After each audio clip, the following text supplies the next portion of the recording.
Merhaba arkadaşlar, ben Ece. Kanalıma hoş geldiniz. Garip bir başlangıç oldu. Bugün çok garip bir gün. Süslenmedim. Normal bir şekilde karşınızdayım. Üstünde yine düşük bütçeli olduğum için öncekinin aynısı var. Bugün önceki kadar analiz şeklinde yapmayacağım. Film ve kitap serisiyle ilgili. Harry Potter'dan bahsediyorum. Allah'ım, Harry Potter demeyi bile unutuyorum. Çapulcular hakkında konuşacağım. Sürekli İngilizce translation yapıyorum. Ama aynı zamanda Türkçe konuşuyorum. Sonra Türkçe İngilizce tekrar Film ve kitap serisini önceden beri çok kez izlediğim için ve hakim olduğum için ve sürekli araştırmalar da yapmaya devam ettiğim için daha çok fikirlerimle ilgili konuşacağım. Biliyorsunuz Çapulcular 4 kişi. Peter Pettigrew, Remus Lupin, Sirius Black ve son olarak James Potter. Biliyorsunuz James Potter Harry'nin babası, Sirius Black Harry'nin vaftiz babası, Remus Lupin hocası oluyor sonradan. Peter Pettigrew da namı diğer Scabbers, yani Ron'un faresi. Bizim bildiğimiz kadarıyla nasıl? Bu dörtlü okul yılları boyunca takılıyorlarmış. Yani birlikte dörtlü bir gruplarmış. Ya, o kadar kafamdaki imaj şu ki ya. Sirius'la James böyle ikililermiş. Cidden havalı tayfa falan gibiler. Remus da çalışkan çocuk gibi canlanıyor kafamda. Onunla arkadaş olmuşlar. Bak gerçekten bu kafamda bu şekilde canlanıyor. Zeynep'le de geçen gün bu şekilde konuştum. Dedim ki Peter Pettigrew böyle insanlar tarafından bullilenen bir elemanmış. Sonra James de böyle hani hero olma şeyi var ya bunun.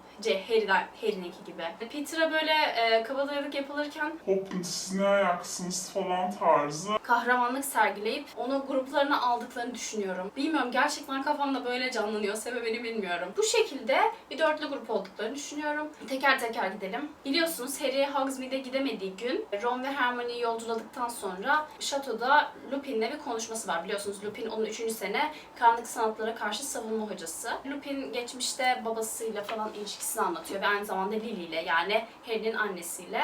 Annen çok tatlı bir insandı diyor. Çok nazik bir insandı. Çok sevdiğim bir arkadaşıydı. Yani Lily ile de arkadaştım ben diyor. James de diyor senin gibi böyle hep başını derde sokan afacan bir çocuktu diyor. Bu aslında Harry'nin bir nevi ailesiyle ilgili gerçekten babasıyla arkadaş olan birinden aldığı ilk bilgi tarzı bir şey. Neyse 3.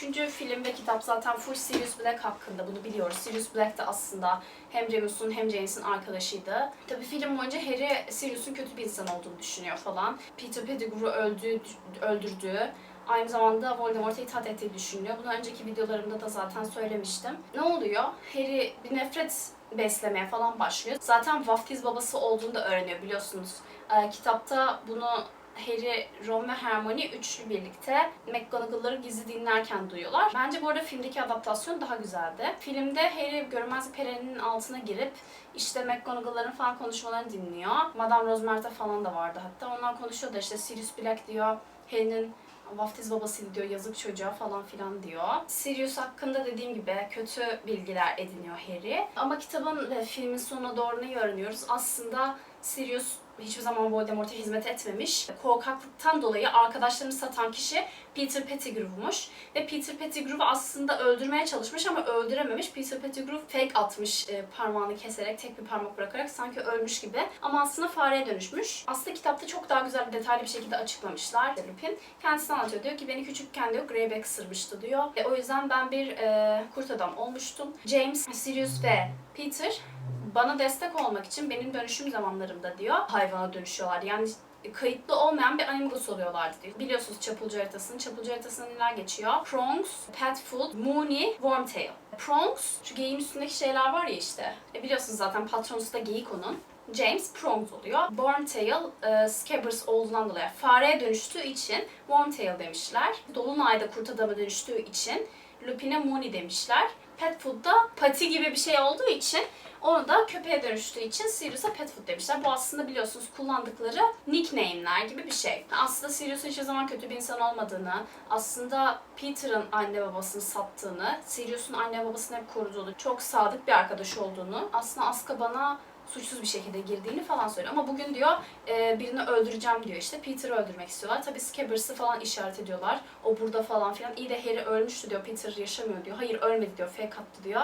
Sonra onu fareyi işte insana dönüştürmeye çalışıyorlar. Sonra Peter Pettigrew canlanıyor işte. İnsana dönüşüyor. Ron şok falan böyle o. Faresinden dolayı faresini elinden aldığı için, üzüldüğü için Sirius Ron'a sonradan başka bir baykuş hediye ediyor. Pigwidgeon galiba ismi. Çapulcularla ilgili ilk öğrendiğimiz şeyler bunlar. Yani 3. kitap aslında bayağı çapulcularla ilgili. 4. kitapta da Sirius biraz var. Çok yok aslında. Daha çok 3 büyücü turnuvasına girdin mi, gerçekten ismini koydun mu koymadın mı falan olayları var. Sadece o Afeş'teki görüntüsü vardı. 5.'de daha çok Sirius var. Biliyorsunuz zaten Sirius'un öldüğü dönem. Ben şeyi çok düşündüm açıkçası. Bu mesela Sirius'la Molly'nin kavgası falan var ya, işte Sirius diyor ben Harry'nin her şeyi öğrenmesini istiyorum diyor. Molly de hiçbir şey öğrenmesini istemiyor falan. Küçük bir tartışmaları var demiştim önceden de videolarımda. Ya Sirius bence filmlerde biraz farklı yansıtılmış. Sirius daha böyle classy bir tipe dönüşüyor 5. filmde, böyle saçları falan düzenli, işte yakışıklı bir eleman. Ama kitaplarda daha çocuksu hissettirmişti bana. Daha yetişkin hissettirmemişti. Lupin bence fena yansıtılmamış ki bu arada hani filmlerde hepsini olduklarından yaşlı insanlar oynuyor. Bundan dolayı çok laf edilmiş galiba ama ben açıkçası güzel bir tercih olduğunu düşünüyorum. Çünkü bence filmleri kaliteli yapan da bir nebze olgun insanların oynaması. Yani bence o filmde 20'li yaşlarında birileri oynasaydı belki o kadar his vermezdi bize. O kadar büyüklüklerini hissettirmezlerdi. Kaliteyi arttırdığını düşünüyorum. Zaten ana karakterler çocuk olduğu için diğerleri büyük olsun, yani çok da önemli değil. Snape falan da zaten olduğundan daha büyük biliyorsunuz ama hani Snape, Alan Rickman plays kalp. 5'te şeyde görüyoruz aslında. Snape'in memorilerinde. Kitapta Harry, Snape'ten biliyorsunuz oklumasi dersleri alıyor. Draco bir şey için Snape'i çağırıyordu, bir olay oluyordu. Ve Harry de böyle Snape'in pensivini görüyor, dayanamıyor ve o pensivin içine giriyor. Snape'in bazı anılarını izliyor. Snape tek başınaydı. Çapulcular Snape'i rahatsız ediyorlar. Levicorpus yapıyorlar Snape'e. Sonra Lily geliyor, işte rahat bırakın onu falan diyor. Sonra James de işte eğer benimle date'e çıkarsan onu rahat bırakırım tarzı bir şey diyordu. Lily hayır hayatta olmaz falan diyor. Biliyorsunuz en başta Lily hafif böyle bir nefret ediyor gibi bir şey gibi göstermeye çalışmışlar. Neyse sonra Snape'i bıraktıktan sonra da şey diyor Snape. Benim bir bulanığın yardımına ihtiyacım yok diyor. Dude! No! Yani kısacası orada bir Lily'ye kötülük yapıyor. Lily de peki falan diye sinirlenip gidiyordu gibi bir şey. En başta tabii anlayamıyor neden Snape'e bulilik yaptıklarını Harry. Snape sürekli diyor ya sen de baban gibi işte ukalanın tekisin, pisliğin tekisin falan. Harry de sürekli babama laf etme diyordu. O Memory'yi izledikten sonra şey hissetmeye başlıyor birazcık. Acaba haklı mı Snape? Yani benim babam aslında çok da iyi bir insan değilmiş hani. Sonra Sirius'la Harry bunu konuşuyorlar. Gerçekten siz Snape'e kötülük ettiniz mi diyor. Sirius da diyor ki Harry'e, evet diyor bir dönemler diyor baban Snape'le çok iyi anlaşamazdı diyor. Hafif bir kötülük yapmış olabilir ama o zamanlar daha küçük tarzı bir şey diyor. Harry diyor ki hayır benim yaşımdaydı diyor. Ben de şu an 15 yaşındayım. O da 15 yaşındaydı ama bulilik yapmış. Ben yapmıyorum diyor. Sonra Sirius da işte ikimize değiştik falan tarzı bir şey diyor. Sonradan aslında neyi öğreniyoruz? The Princess Tale adlı bir chapter var. Ben çok seviyorum. Zaten filmdeki o kısa film tarzı yapılmış Snape'in memorileri yerini de aşırı seviyorum. Snape ile Lily önceden tanışmışlar biliyorsunuz. Petunia ile Lily birliktelerken Snape biraz bunları izliyormuş falan tarzı bir şey. En başta Lily bir tırsıyor aslında birinin onu izlemesinden. Bir cadısın diyor. Kız da ne kadar güzel bir kelime o benim için falan da benim için kullandığın kelime ne kadar güzel falan diye dalga geçiyor. Snape de diyor ki bunu kötü bir anlamda söylemedim. Gerçekten bir witchsin diyor. Gerçekten bir büyü yetenekleri olan bir kadınsın diyor. Çünkü biliyorsunuz wizard erkek, witch kadın olarak kullanılmış ki bence niye böyle bir ayrıma gerek var bilmiyorum. Birazcık arkadaş falan oluyorlar. Sonra Snape ile aynı kompartmanda yolculuk edeceklerken James'ler içeri giriyor. Hangi house'ta olmak istiyorsunuz falan tarzı bir şey diyor. Snape Slytherin diyor. İşte James'e dalga geçiyor falan. Sen ne istiyorsun diyor Snape. O da tabii ki Gryffindor, benim ailem Gryffindor hep falan yapıyor. Neyse sonra ilk bir böyle küçük bir interaction'ları var ikisinin. Sonrasında biliyorsunuz zaten Lily Gryffindor'a giriyor, James de Gryffindor'a giriyor. Hatta direkt bütün çapulcular Gryffindor'a giriyor. Snape Slytherin'e gidiyor. Orada birazcık Lily ile yolları ayrışmaya başlıyor. Şeyi farkında bu arada. Bu Whomping Willow'un içindeki o Shrieking Shack denen yer aslında Lupin için üretilmiş. Çünkü Lupin biliyorsunuz transformation geçiriyormuş, werewolf'a dönüşüyormuş ve Dumbledore bu gerçeği biliyor ve onun için böyle bir şey ürettirmiş. Arkadaşları da ona yardım ediyor biliyorsunuz. Snape aslında bunları biliyor, yani bunları görmüş önceden. Lily'ye diyor ki senin James'e takılmanı sevmiyorum diyor.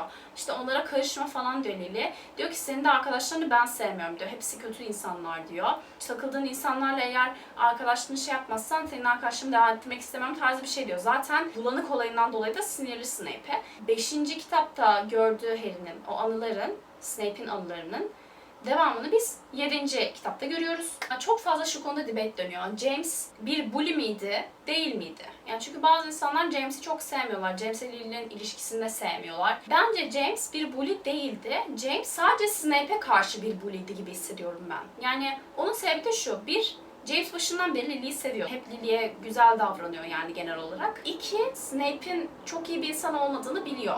Biraz karanlık bir yönünün olduğunu biliyor.